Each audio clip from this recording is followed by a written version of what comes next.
Happy Cinco de Mayo, Bears fans. Welcome back in. It's time for Bears Latest. I'm Brandon, and like I said, today is May the 5th, and we are just a handful of days away until rookie minicamp. So let's just dive right in. Here's some of the stuff that's been on my mind and stuff that's been circulating in Bears headlines and in the Bears universe. Update on running back situation. Um, Ryan Poles didn't completely come out and say it right off the bat, but it sounds like um, he's going to be waiting until June, the beginning of June, to make a calculated decision on if he's going to add to the running back room or not, which I think is absolutely smart because with this new regime, this new offensive system that they are installing, you don't know if you already have the right guys on the roster that can operate this, and it also saves money.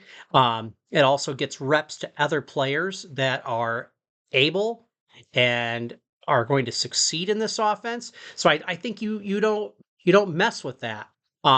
There's a lot of question marks with Nick Chubb. I know a lot of people are trying to pound the pavement for him and everything, but the guy has had two really awful injuries and surgeries, with his legs and everything. I mean, he's had a lot of wear. I mean, he's been in the league he's 29 now, and he's been around for a while. I know there's been talk of J.K. Dobbins and everything, which that would be my pick if we don't have what we need in the running back room right now, and we want to upgrade. That's the guy I'm going to go with because that's the guy that's younger and he's healthier. He was productive in L.A. last year. I think he would be the perfect choice if we're signing a free agent running back. Um, but I'm also curious to see what's going to happen at rookie minicamp this coming weekend because you've got that kid from Texas State, Hankins, that's coming in. He might be able to show something. Oh, and later in the month, or as the month goes on, we also have voluntary OTAs. We also have a mandatory OTA as well. So you're going to see that there's other running backs out there like Ian Wheeler, Roshan Johnson, Travis Homer. The list goes on our new guy, Kyle Monangai. We are going to see what we have first before we go out and allocate any money resources to the position. So I think that Poles is smart about it. He's calculated. He's not desperate. And plus, we've seen in the last few off seasons, that right before the start of the season, we see that he does make a signing that to a position of need. If you remember, about 3 years ago, he signed in Ndakwe to the defensive lineman to a deal, and that kind of worked at first, but then it didn't work and injuries and everything. But he did try to make improvements there. So as far as the running back room is concerned, it's not going to be touched this month. I would be very surprised. And if it does, right here, folks, my notes, I'll wad them up and I'll eat my words. But I'm telling you right now, I don't think until June it's not going to happen. And I wouldn't be surprised if we don't go after J.K. Dobbins. I think we've got some caliber players, but if we do, I am super happy as long as it's a need. All right, we're going to go ahead and move on. We're going to talk about Ozzy. I originally was not planning to do an update on Ozzy Trapillo since we kind of talked about him last week. The guy out of Boston College, our new second round draft pick on the offensive line. But there were some interesting things that were brought up from Ryan Poles and Declan Doyle mainly, talking about that Ozzy is going to have an opportunity to go for the left tackle position. He is going to have a chance to compete for it. The job is open. I my jaw pretty much almost hit the floor because I was thinking, my God, this guy is probably more built as as a right tackle, and that Darnell Wright might be the guy that ends up making the move to left. And the more I, listen to Declan and read and see his the way he handles this, Poles handles this.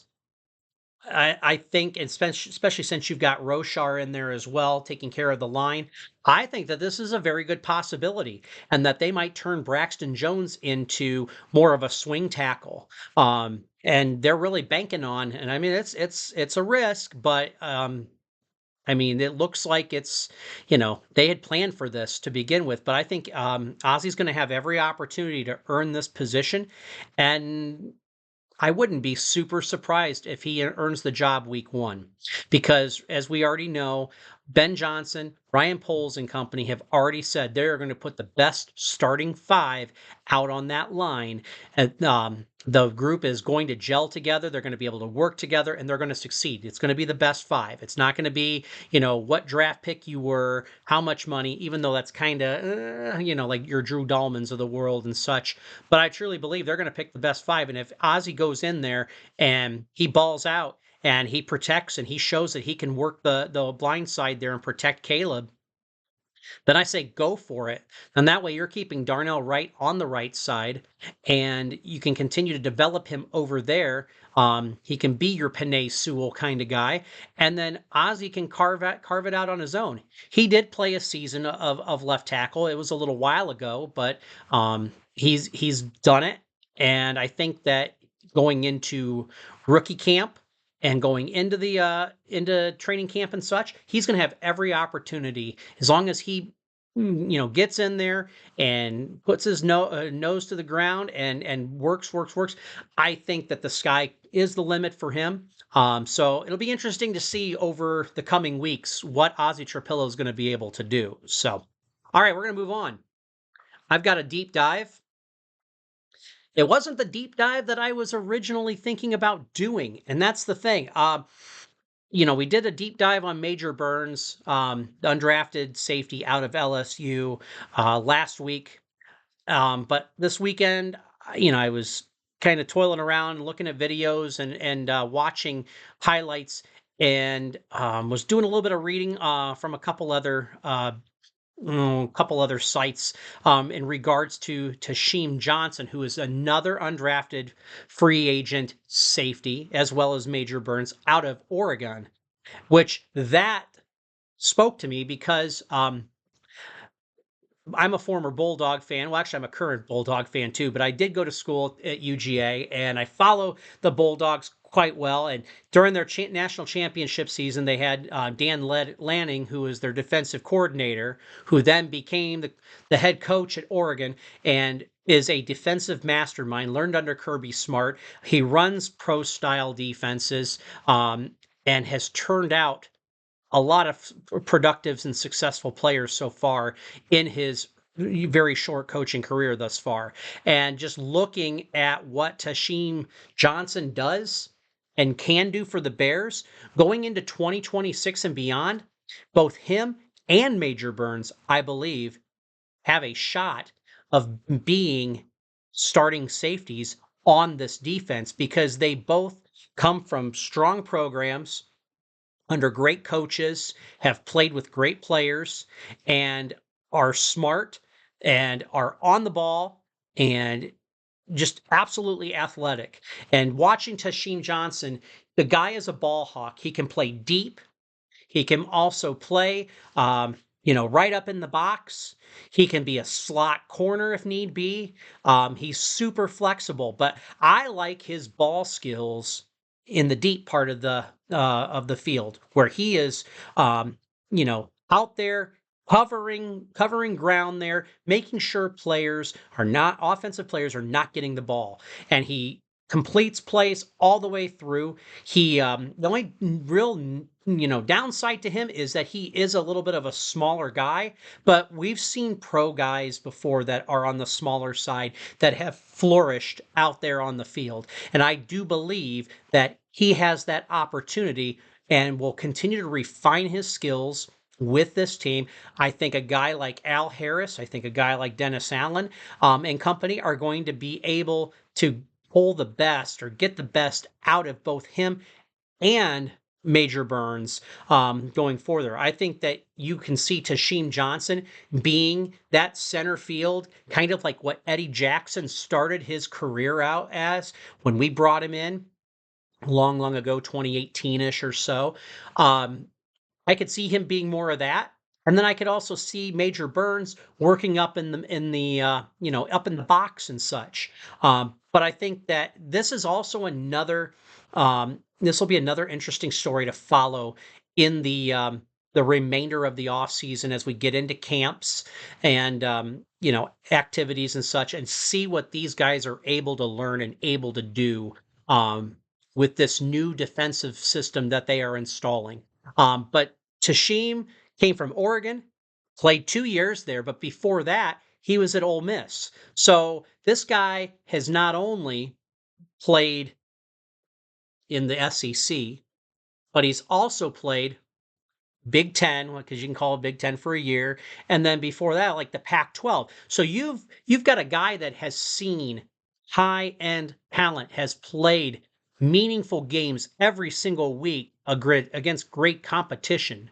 So this guy already knows how to play in a pro-like system and also knows how to win as well. I think that's key. You get winners in there that know how to consistently win, and I think you're going to be able to really build something special. So I don't care if he is a short guy. If he's going to be a short guy that goes out there and plays his ass off, by all means, you're on the team. I would not be surprised if you see both of those guys, both of these safeties, make the Bears coming out of camp. At the very worst, I can see one of them going to the practice squad and one being on the 53-man roster. So again, another really good rookie camp thing to watch, so to speak. All right, we're going to go ahead and move on. We've talked about Tasheem. Now we're going to get into Bears mentioning time. I always love this part because I always love sharing little tidbits with you guys. This one's a happy anniversary, George. George McCaskey, the chairman of the Bears, the late Virginia McCaskey's son, took over in 2011 on May the 5th to be the chairman of the Bears. Now, there's a tale of two different eras, we'll say, in this. We have what was left of the Jerry Angelo, Lovie Smith era in the beginning of his chairman tenure, where we had winning seasons, we had great leadership, great direction, and then we hit that patch where we decided to blow the dang thing up, Ted Phillips and company, and we've been in a dark place. Um, Minus the blip on the radar where we had Ryan Pace and Matt Nagy, who did some nice things there for a couple of years. But Ryan Pace just totally put this team in cap hell, and it just became a show and a half. And then you had your Flus years in there, and now I finally feel like George has finally stepped up, especially in the past few years, and has said what he wants for this team. He's been a lot more active. He is a caring guy. He believes in tradition, and he is the right man for the job. And I think one of the smartest things and that probably George did was get Kevin Warren in here. I think that was huge. Once Ted Phillips left, I think it was a very good move to bring Kevin Warren in and to usher in this new era of competitive Bears football. So I'm looking forward to many great years to come for George. I think there's some great winning ahead, and you know, have your flowers, George. I think you've done some really good things here, especially these last few years. It is your time to shine. It is time for this Bears team to thrive. So happy anniversary, dude. Folks, it is about it for today. I have to apologize. I've got a new light that I'm using, and you probably see rings, halos in my glasses. I picked a heck of a day to wear glasses, but hey, it's Sunday. It's my day off. You're seeing this on Monday, so you're probably like, this guy looks very weird with all sorts of lights on his glasses and everything, but we'll keep working on that. We'll get the lighting situation figured out, but folks, if you guys have any feedback, any comments, any questions, please put them in the comments section. I am reading your guys' comments, and I've been starting to answer some of them back. So please put your put your thoughts down. Tell me what you're thinking, especially with some of the stuff we've been talking about. If you have questions, things that you want me to look at, do a deep dive into, I want to be able to do that for you as well. So make sure that you're leaving comments, like, subscribe. I appreciate everybody so far that is signing up and following, subscribing. We're going to continue to grow this thing and just have some of the best Chicago Bears centered discussions. So I'm Brandon. This is Bears Latest, and as always, bear down.